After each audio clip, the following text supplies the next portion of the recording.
तो देखो संसार में सुख नहीं है। अच्छा एक बात बताओ, समुद्र में पानी कैसा है? कैसा पानी है? खारा, मीठा तो नहीं है। जैसे समुद्र का पानी खारा है, अब वहां कोई मीठे पानी की उम्मीद लेके खड़ा हो कि भाई हमें एक गिलास मीठा मिल जाए, इतना पानी है, एक गिलास तो कम से कम मीठा मिले, तो सारी जिंदगी खड़े रहना, तुम्हें एक गिलास पानी भी समुद्र तुम्हें मीठा नहीं दे सकता। जैसे समुद्र के पास गिलास लेकर कोई खड़ा हो कि मुझे मीठा पानी दे दो, तो क्या समुद्र मीठा पानी दे सकता है? बताओ क्यों नहीं दे सकता? क्यों? क्योंकि उसके पास मीठा पानी है ही नहीं। उसी प्रकार तुम भी कटोरा लेके खड़े हो संसार में, हमें सुख मिल जाए, सुख मिल जाए। अरे संसार में सुख होए तो मिले, है ही नहीं तो मिलेगा कहां से? ये संसार का नाम दुखालय है। इस संसार को दुखालय कहते हैं। जिस दिन तुम्हारा जन्म हुआ था उस दिन पहला काम तुमने क्या किया था? रोए थे, रोते रोते पैदा हुए हो, माँ के गर्भ से पैदा हुए, रोने लगे कह कह करके। उसके बाद जब जरा होश संभाला ना, बीच में भी रोए हो आप, कहीं पत्नी के लिए, कहीं पुत्र के लिए, कहीं पैसों के लिए रोए हो, और जीवन के आखिरी में भी रोते रोते मर जाओगे। क्या जिंदगी जी तुमने? केवल रोने से शुरू हुई तुम्हारी जिंदगी और रोते रोते खत्म। इसलिए कबीर जी कहते हैं, कबीरा जब पैदा भये जग हंसे हम रोए, करनी ऐसी कर चलो हम हंसे जग रोए। कुछ ऐसा कर जाओ कि हम हंसते हंसते जाएं, हमारे नाम पर दुनिया रोए। बड़ा भला आदमी चला गया, यूं रोते रोते जाओगे क्या? इसलिए हम आपसे कह रहे हैं, ठीक से कम जी पाए तो ठीक है, कम से कम ठीक से मर तो जाना। अपने मरण को सुधार लो, ऐसा कर जाना कि तुम्हारे नाम पर दुनिया रोए। प्रिय भक्तों, इस दुनिया में सुख किसी को नहीं मिला। क्यों नहीं मिला? क्योंकि है ही नहीं। और आपने क्या किया है? महाराज जी हम सुखी नहीं है। क्यों? अरे भाई सुखी यहाँ कौन है? एक का नाम बता। सब रो रहे हैं, कोई तन दुखी, कोई मन दुखी, कोई धन बिन रहत उदास, थोड़े थोड़े सब दुखी, सुखी राम के दास। कोई तन से दुखी है, करोड़पति आदमी दाल के पानी में रोटियां भेगा भेगा के खाता है। क्यों भाई? चकाचक खाया कर, बड़ा आदमी है। महाराज जी ज्यादा चकाचक खाएंगे ब्लड प्रेशर हाई हो जाएगा, मर जाएंगे। गरीबों को गरीबी नहीं खाने देती, अमीरों को डॉक्टर नहीं खाने देते, हिसाब बराबर। तुम्हारे पास बहुत है भी तो खा थोड़ी पाओगे, जितना भाग्य का वो खा लोगे, उसके ज्यादा होगा तो भी डॉक्टर नहीं खाने देगा, खाओगे तो मर जाओगे। ईश्वर संतुलित रखता है, तुम कितना भी पैसा कमा लो पर खाओगे उतना ही जितना ईश्वर तय करेगा। गरीबों को गरीबी नहीं, अमीरों को डॉक्टर नहीं, तो हिसाब बराबर हुआ कि नहीं? गरीबों के पास खाने को रोटियां नहीं है पर भूख ज्यादा है, अमीरों के पास रोटियां हैं पर भूख ही नहीं है। जिसके पास रोटी है उसकी भूख नहीं, और जिसकी भूख है उसके पास रोटी नहीं। ईश्वर का संतुलन है ये। कितना अपनी मस्ती करोगे, मनमानी करोगे, कब तक करोगे? क्या होगा? इसलिए संसार में सुख की अपेक्षा ना रखना। बताओ इस धरती में क्या दशरथ जी को राम जैसा बेटा पाके भी सुख मिला? दशरथ जी तड़प तड़प के मर गए, राम राम हा राम कही राम, राम कही राम। दशरथ जी मर गए, मेरे राम मेरा राम, मेरे राम मेरे राम। जिनका बेटा, जिनके बेटे साक्षात भगवान हैं, उनके बेटे, जिनके बेटे भगवान, वो पिता तड़प तड़प के मर गए। जिनके बेटे भगवान श्री कृष्ण, उनके पिताजी को जेल की हवा खानी पड़ी कि नहीं? वसुदेव जी को। जब भगवान के पिता को संसार में सुख नहीं मिला तो तुम यहाँ सुख क्यों तलाश रहे हो? यहाँ सुख तलाशने नहीं आए, यहाँ भगवान को तलाशने आए हो। जिसको तलाशने आए हो उसे तलाशो तो वो मिलेगा, जो है ही नहीं उसे क्या तलाशना? समुद्र में मीठा पानी है ही नहीं तो तलाशने से फायदा क्या? है ही नहीं, संसार में सुख है ही नहीं, तुम तलाश रहे हो, तुम्हारी अज्ञानता है। हम क्या करें? आदमी अपने अज्ञान के कारण दुखी है, हम थोड़ी परेशान कर रहे हैं किसी को, या कोई थोड़ी परेशान कर रहा है। आप अपनी मूर्खता के कारण, अज्ञानता, आपकी जो सुख की चाहत है ना, जरूरत से जाए, ये मिल जाए, ये मिल जाए। किसी को सुख नहीं मिला संसार में, तुम्हें भी नहीं मिलेगा। इसलिए सुख से नाता तोड़ दो और भगवान के होकर रहो। भगवान जैसे रखें वैसे रहो। भगवान दाल रोटी दें तो दाल रोटी खाओ, हलवा पूड़ी दें हलवा पूड़ी, जैसे रखें राम जी रहना चाहिए और सीताराम सीताराम कहना चाहिए। जो अपनी मनमानी करते हैं वही दुखी हैं, जो भगवान के ढंग से चलते हैं वो सुखी हैं। अब मर्जी आपकी है कि आपको मनमाने तरीके से चलना है या सिस्टम से चलना है। हम तो अपनी मनमानी कभी नहीं करते।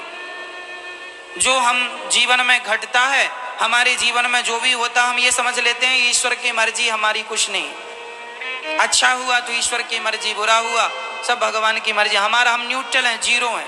हमारा कोई, हम अपने आप को कुछ समझते ही नहीं है। आप लोग अपने आप को समझते हैं कुछ कुछ, इसलिए आप लोग परेशान हैं। जो समझेगा वही तो परेशान होगा, जो समझते नहीं अपने, हम कुछ है ही नहीं।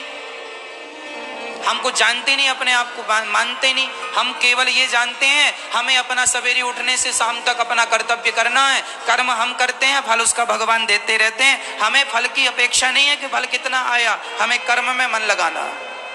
तुम अपना अच्छा कर्म करते रहो, फल जो देना होगा विधाता देंगे। हमारे भाग्य में कितना सुख और कितना दुख है ये हम निर्णय नहीं करेंगे, ये हम निश्चित नहीं करेंगे। ईश्वर निश्चित, तू अच्छा कर्म कर, तेरे भाग्य का सुख कोई ले नहीं सकता और तेरे भाग्य का दुख भी तो कोई भोग नहीं सकता। आपकी प्रॉपर्टी के, आपके धन के, आपके दौलत के 1000 उत्तराधिकारी हो जाएंगे। आपके धन को बांटने वाले 1000 लोग आ जाएंगे, पर आपके पापों को बांटने वाला कोई नहीं, वो आपको भोगना पड़ेगा। आपके पापों के उत्तराधिकारी आप स्वयं हैं। आपके पैसों का उत्तराधिकारी आपका बेटा हो सकता है, आपकी संपत्ति का उत्तराधिकारी आपका बेटा हो सकता है, लेकिन आपके पापों का उत्तराधिकारी आपका बेटा नहीं हो सकता। आप दौलत अपने बेटों को बांट सकते हैं पर अपना पाप बेटों को नहीं बांट सकते, वो तुम्हारा है। इसलिए तुम्हें ही सब भोगना है। पीठ अपनी मजबूत करने शुरू कर दो। जो तुमने किए हैं जमाने से लेके जन्म से आज तक, उसके लिए जरा ये तैयारी रखना, कभी भी डंडे पड़ सकते हैं ईश्वर की तरफ से, कभी भी ईश्वर की तरफ से बरस सकते हैं कोड़े। इसलिए भगवान की मर्जी में अपनी मर्जी मिलाओ, हमारी अपनी कोई मर्जी नहीं, हम जीरो हैं। एक बार अंक और शून्य की लड़ाई हो गई। अंक और शून्य आपस में झगड़ा करने लगे। शून्य कहता है मैं बड़ा हूं, अंक कहता है मैं बड़ा हूं। अंक मतलब 1 2 3 ये अंक हैं, शून्य मतलब 0।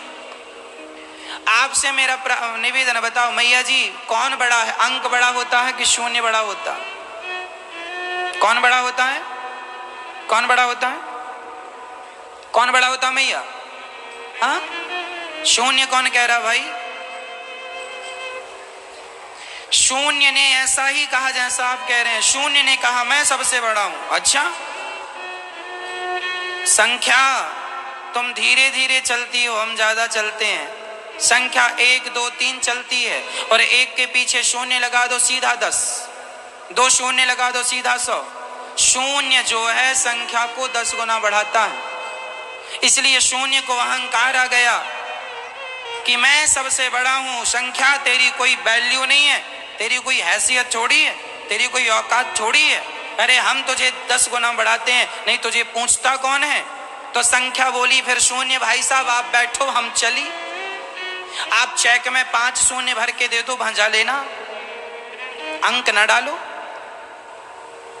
काम चलेगा।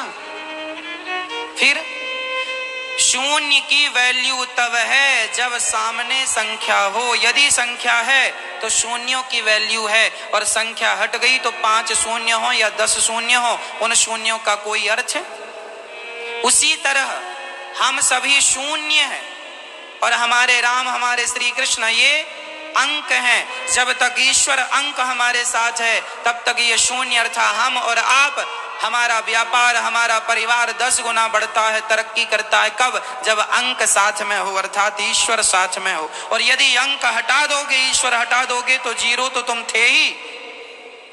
अस्तित्व कितना है? अंक हट जाने से 0 का अर्थ क्या है? हम 0 हैं, ईश्वर अंक है। राम नाम एक अंक है, बाकी साधन शून। राम रहे 10 गुण है, राम बिना सब शून। राम नाम रूपी संख्या है, कृष्ण हमारे साथ हैं तो सब कुछ ठीक है, और नहीं है तो हम तो 0 हैं। इसलिए अपने आप को कुछ समझने की गलतियां ना करना। जो समझे बैठे हो अपने आप को जीरो कर लो, कुछ नहीं हूं मैं।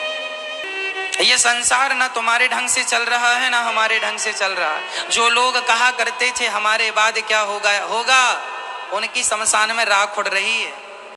जो कहते थे हमारे बाद क्या होगा, हमारे जाने के बाद कैसे चलेगा, हमारे जाने के बाद सिस्टम कैसे चलेगा, देश कैसे चलेगा, परिवार कैसे चलेगा, घर कैसे चलेगा, उनकी राख शमशान में उड़ रही है और सब ठीक चल रहा कि नहीं। फिर तुम्हारी भी एक दिन उड़ती नजर आएगी। इसलिए मैं कुछ नहीं हूं, आज चला जाऊं किसी का कुछ बिगड़ने वाला नहीं है। तुम आज चले जाओ किसी का कुछ बिगड़ने वाला नहीं है। लेकिन जो अहंकार बस जी रहे हो कि मेरे बिना क्या होगा, इसी अहंकार को मिटा दो जल्दी से जल्दी और तुम राम के बन जाओ। अभी तक जिद तो तुम दुनिया वालों के बने पड़े हो, मैं पत्नी का हूं, मैं पुत्र का हूं, मैं माँ का हूं, मैं इसका हूं, मैं उसका हूं ना। तुम किसी के नहीं हो, ये डींगे मत मारो। तुम सिर्फ भगवान के बन जाओ। जिस दिन उनके बन जाओगे सब अपने आप आपके हो जाएंगे। और ईश्वर के ना बन पाए तो तुम्हारे अपने भी नाता तोड़ लेंगे। अरे जिनके पास कुछ नहीं बचता उनके अपने नाता तोड़ लेते हैं कि नहीं।